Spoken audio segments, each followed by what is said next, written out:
Hey everybody, hope y'all are doing alright. So in this video I want to talk about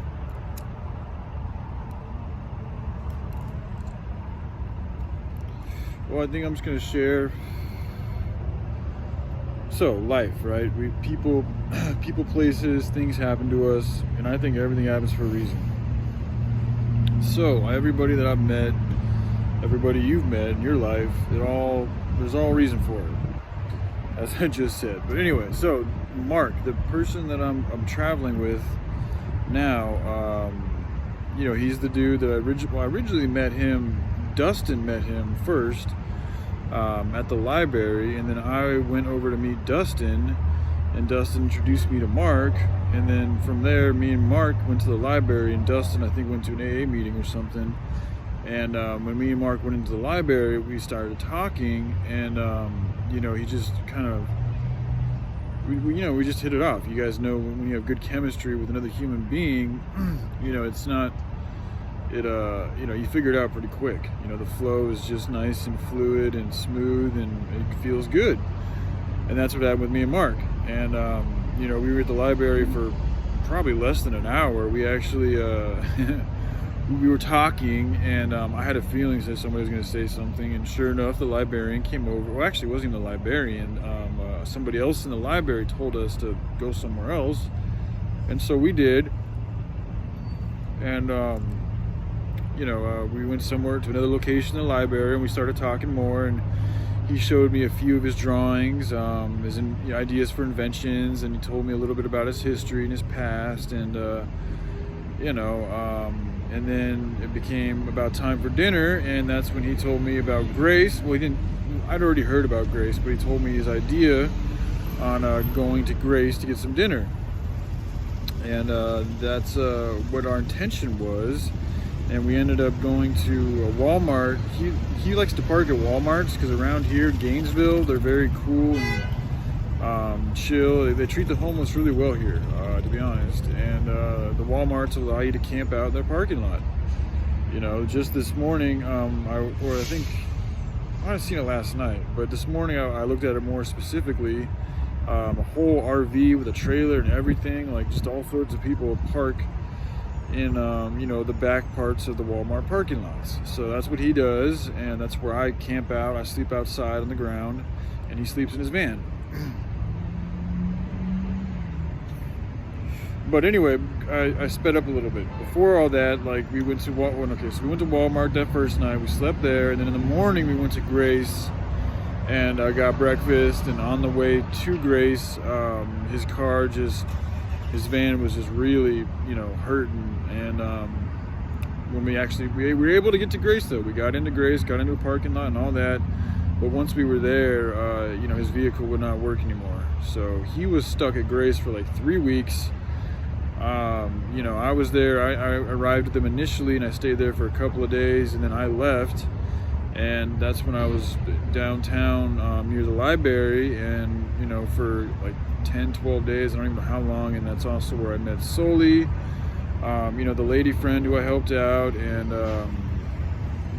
after encountering her, I realized the best place for her would be to go to Grace, because she has like a broken back, so she really can't move her gear around at all, and she doesn't have a food card or any ways to get any.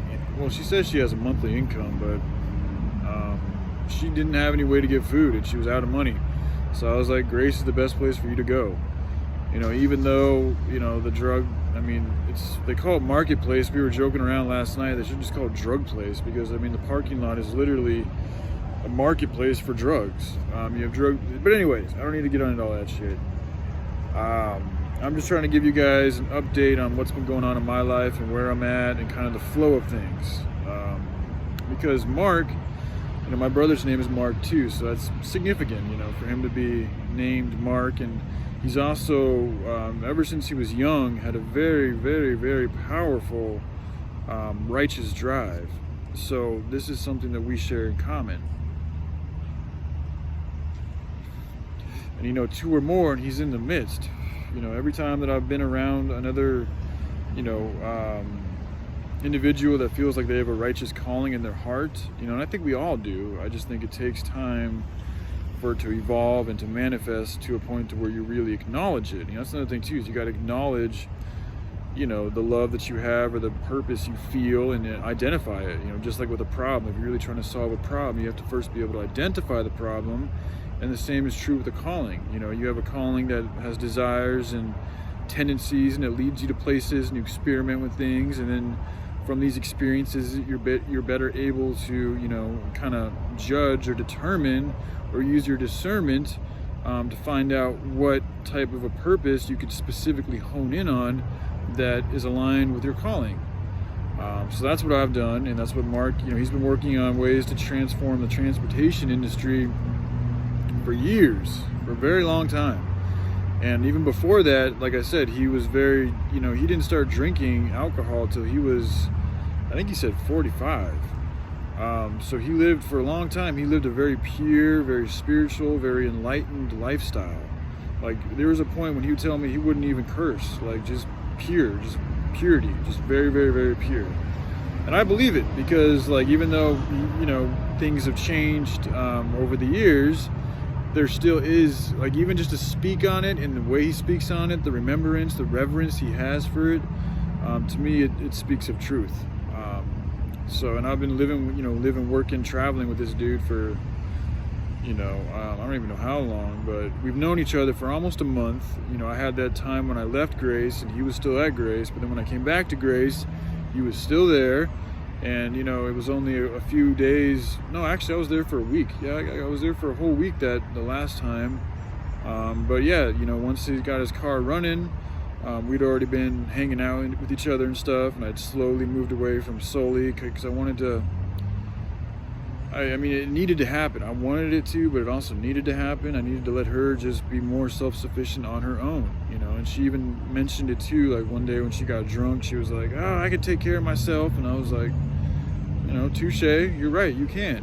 Maybe I'm catering to her a little bit too much, so I slowly but surely backed away and allowed her to get her own food when she was able to, and stopped kind of catering to her hand and feet, which is kind of what I was doing, especially after it became clear that there wasn't going to be anything romantic between us, because when that idea was being perpetuated, I looked at her, and this only happened for like 36 hours, but I looked at her like how I would treat a girlfriend or a significant other, so I'd be there to do whatever she wanted me to do, and take care of her, even go out of my way to do, like, just, it's a different level of care, like when you're intimately involved with somebody and you have intimate plans and desires with them, as opposed to when you're just being a friend. The love is still there, but there's like giving a foot massage. That's something I'm only going to do with somebody that I want to be intimately involved with. I'm not going to give a dude a foot massage. I'm not going to give my mom a foot massage. That's just weird. But I'll give somebody who I want to be with a foot massage. So just an example. But anyway, so yeah, again, this is just kind of giving you guys just more imagery for what's been going on in my life, and also where I'm at with Mark, because this is important. So, as I've just talked about, he's got this history and a lot of knowledge. I talked to him a little bit about it. He really doesn't know much about the intricacies of technology and electricity. He's got more of like a visionary type mind, kind of like mine, where he's able to put ideas together in an abstract type of way, but when it comes down to the actual nuts and bolts, thus far I haven't seen much, and this is something he even admitted to last night. He doesn't have all of that figured out yet. Now I've seen him take out an engine, take out the head gasket, and replace everything. Like, he knows vehicles really well. He's told me he's had over 1,000 vehicles in his life. Like, at one time he had like 12 vehicles. So he's very, very well versed in vehicles, putting them together, fixing problems, solutions. Very, very good. Most people probably would have gotten rid of the van by now, but he's managed to get it fixing to a point to where at least it works. There's still a lot more work that needs to be done, but it is running. We can go from point A to point B. Now, how far that line is from point A to point B, he can't be traveling 100 miles or nothing, but we can go from spot to spot inside of town. But right now he's actually got to do a little bit more work on an oil leak he has. So right now it's just staying there at Walmart, but I think even in the condition that it's in, he can still travel if he really needed to. But he's also got a mountain bike that he's able to ride around town with, so he's very mobile. I got to ride it last night. It was kind of cool. It's been a while since I was on a bike, so for me it was enjoyable, and it was also refreshing just to know, like, since I've been walking around everywhere, jumping on a bike was like, man, this is cakewalk. Like, fuck, dude, I could ride this thing forever and like feel like I'm not even gonna, you know, exert much energy. So that was nice. But anyways, back to you know, where I'm going with this video. And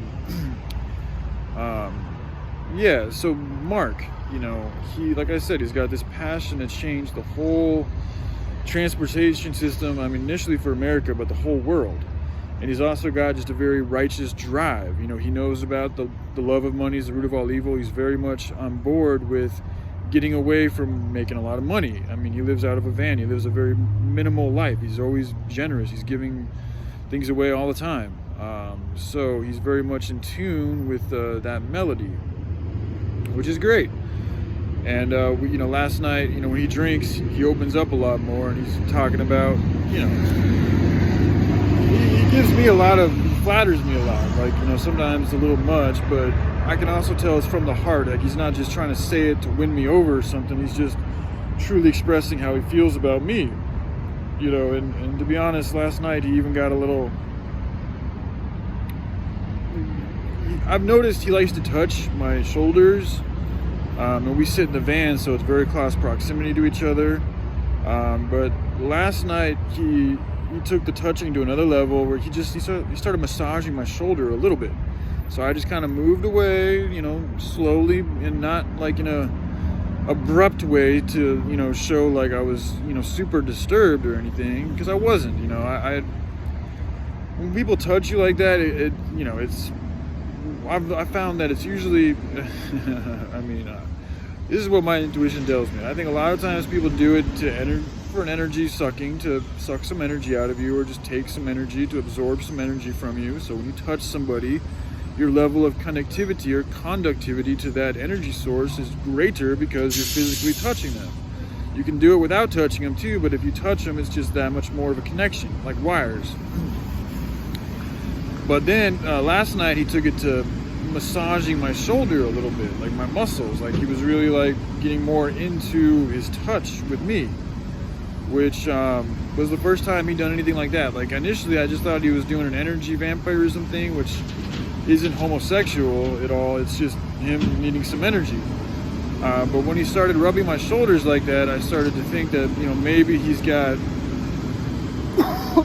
you know, there could be other reasons why he's been so kind to me, and also perhaps other reasons why he's just who he is. Like, that could be a part of his personality, is to be, you know, bisexual, because he has children. I know he loves females. I see the way he talks to females. He's very flirtatious. He's also got a hardcore hippie vibe, and a lot of times hippies, I shouldn't say that, just there's so many different types of hippies. Like, just calling one person a hippie, that's just a stereotype that gets used all the time, and it's like, it's not accurate. But he's just very open with his love, and sometimes I could, you know, I feel like it'd be easy for people who are open with their love to be open to having sex with both genders. Now, I don't know if he is, and last night he could have just been rubbing my shoulder because he was a little drunk and he felt like doing that. I don't know. I don't know what was going on in his mind, why he did those things. But I do know that, you know, he's touched me. When I say touch, that sounds so wrong. It's just, but that's what it is. It's just him touching my shoulder. And, you know, when he initially did it, I noticed it. And then last night, just the massaging just was a different level. So it's just, that's all it's gotten to, is just a different level. But again, this doesn't really dissuade me at all, because I've been hit on by gay dudes many times in my life, so it's nothing new. And I also know that I have no interest in, you know, being gay with anybody. So it's like, it's not bothering me. And I'm also a 35-year-old man, so I'm not worried about being like physically, you know, dominated by him or raped or anything like that, because it's just not going to happen. You know, he's a 66-year-old. I mean, he's still tough, and he could probably throw down, you know, he'd be good in a fight, but just I don't know. I just don't have a fear of violence from another person these days. It's just something that doesn't, unless I'm like super, super, super tired, and then it's not even a fear. It's more of just like a damn, like I'm not physically at my most high state of capability, so it might be kind of easy to whip my ass right now. But again, that's not really a fear of getting my ass kicked. It's just me being aware that I'm not in the best state to fight if it were to come to needing to fight. Anyway, just again, I'm giving you guys these details so that you guys can get a better imagery of what's going on in my life and what I've been dealing with and where it's going too. Because again, Mark, as I said, he's very heavily involved, in creating alternative energy for all of humanity and transportation. He's got a lot of really good ideas. He doesn't have the details and the specifics for him ironed out yet, and he's kind of admittedly been in a slump when it comes to these creative things for whatever reason. He's just right now, his thing is he's focused on trying to get his van fixed and being on the streets. And at the time he spent at Grace, he was there for 3 weeks. It did a number on him, because he's got a van. People are always coming up to him and asking him for things. And I'm just going to be real, he's got a little bit of a crack problem. He smoked crack. I know of at least one time when I was there, and I think he's done it a few other times. And he's even told me every time he smokes that crack, he feels like some type of evilness comes inside of him it's just really wicked, and it's like anti-love. It's just not good. It's totally different than when you drink wine or take herbs or smoke weed or something like that. Like the chemicals that go into crack, meth, and other pharmaceutical drugs and alchemies like that, it's just a different level of spiritual intoxication, and infiltration for that matter. So anyway, he's like I said, he's got stuff he's getting over and getting through, and he's also very lonely, and he's also telling me how his whole family he says that they've ostracized him, like nobody wants anything to do with him. It's like there's and I do pick up on that. And the more time I spend with him, the more I'm starting to see why people have a hard time being around him. So these are things I want to help him out with, because if you just learn to well, first of all, if you learn to really listen to other people a little bit more, it would be helpful, because he spends a lot of time talking about his life and what he's got going on and his opinions, and he's got good ones too. Like, they're not bad, they are, interesting, and he's got a real good sense of humor, so he's always making me laugh and shit. We have a lot of good time laughing.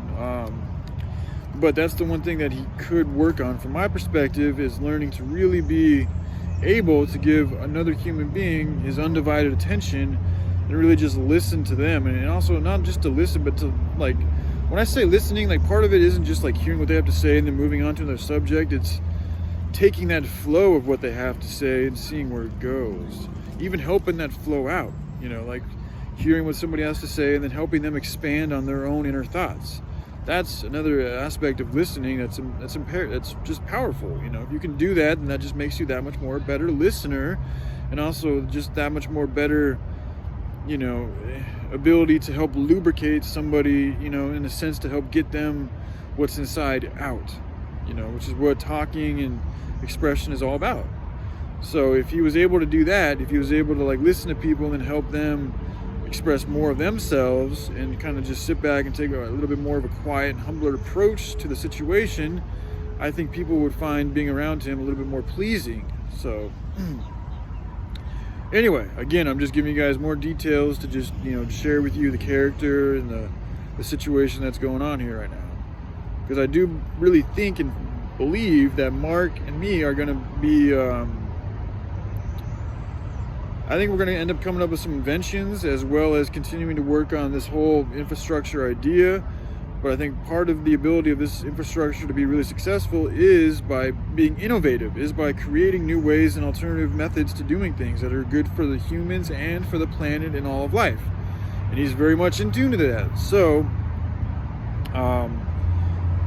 this is why I want you guys to get to know him as well as I'm taking it slowly, of course, but eventually I want to make a video with him and just get you guys to know who he is too. And another thing about Mark is he's got a son, his name, he's a very public figure by the name of Robin Greenfield. And his son is famous. He's got 1 million followers on Facebook. He's got a YouTube channel with like 391,000 subscribers.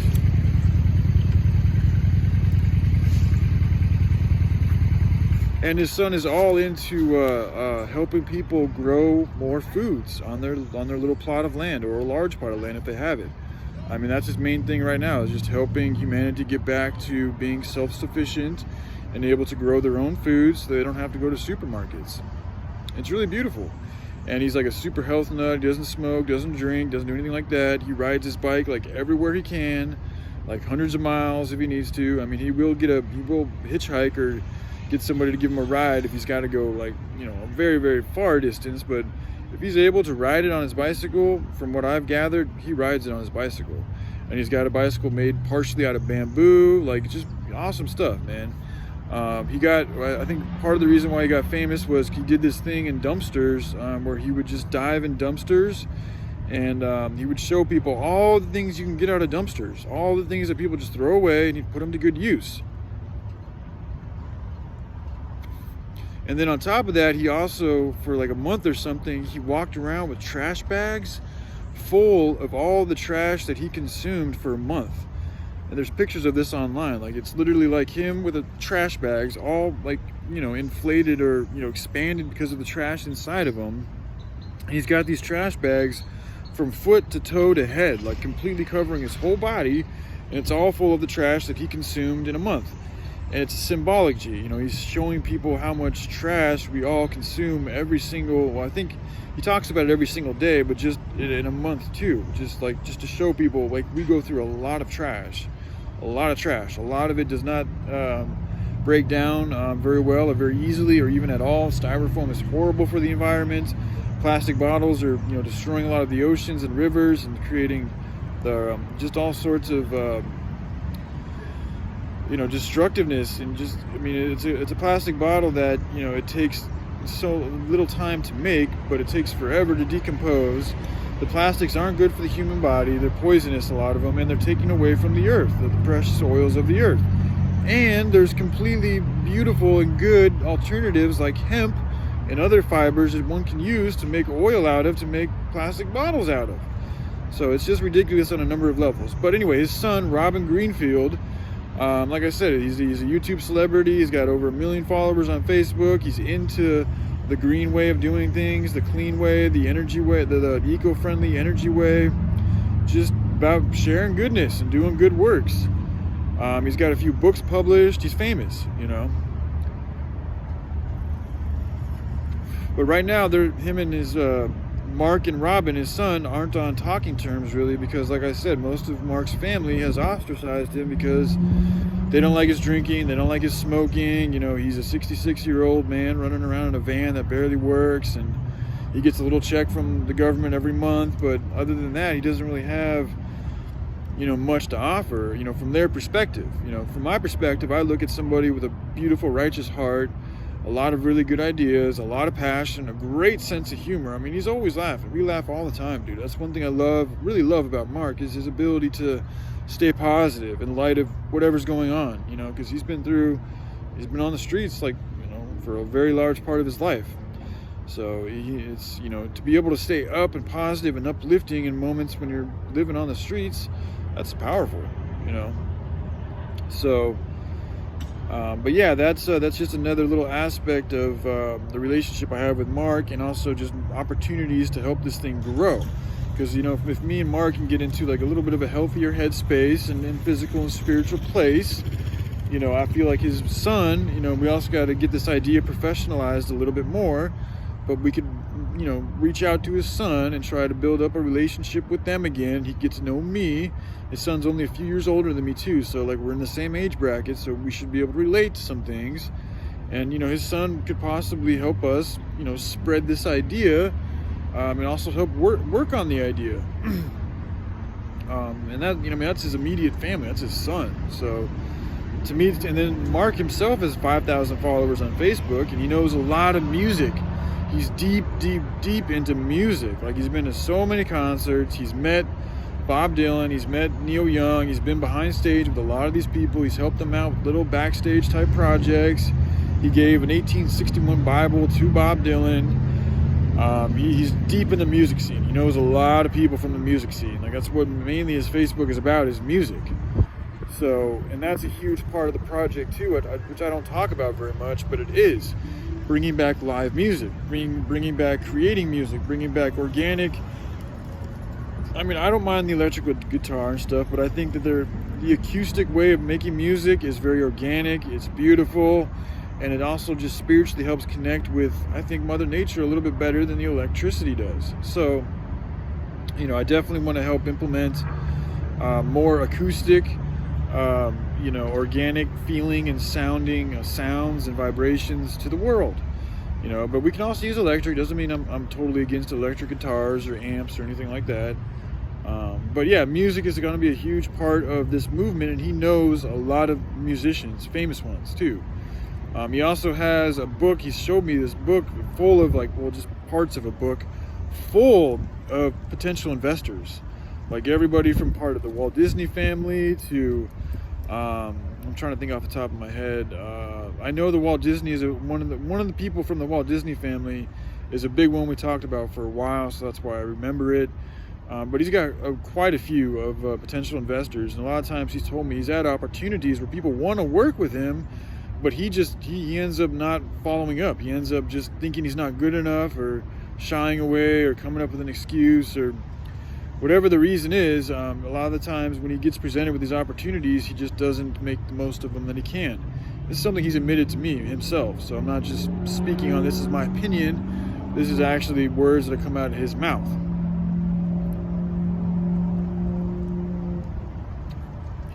So this is why we can help each other. You know, right now I'm in a pretty good creative flow. I'm writing every single day. You know, I want to share more with YouTube, but I've been doing all right with YouTube. And he's taking notice. He sees me writing and stuff, and he talks about how he appreciates that part of me. So, you know, now that I'm here, I'm good at focusing in on things. I can help him focus in on a specific invention. I think I know what it's going to be. But we can focus in on this simple aspect of the invention while working on, you know, developing this infrastructure plan, and just take things as they come. You know, if it starts off first with an invention that it is able to get us some profits that we can get land with, then that's fine. I don't mind doing it that way. Or if we can work both together in some type of tandem project, that'd be even better. But the point is that we're both continuing to progress and work on the things of our heart that are good for humanity. And we can do this together.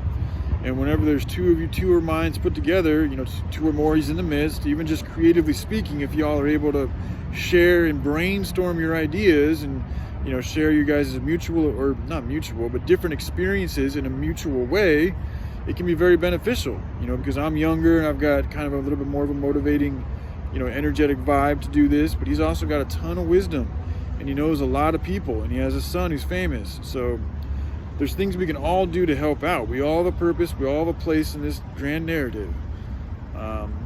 So yeah, I look forward to continuing to share more about how this project is evolving.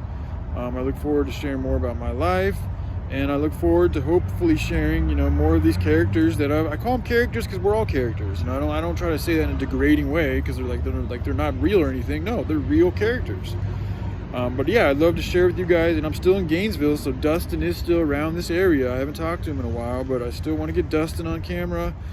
He's even got his own YouTube channel. I don't think anybody's watched it yet because he just hasn't interacted with YouTube in that type of way. But I want to get him on camera. I want to get Mark on camera, and there's another gentleman that I've been talking to, I met yesterday, who he doesn't have the same righteous vibe, but he's interesting. Like, there's a lot of interesting people I meet out here that I'd love to share with you guys, you know, give you guys a little bit more of an in-depth perspective to how life is on the streets from my angle. So, all right, y'all, hope you have a good day. I love you guys, and y'all take care, all right? Bye.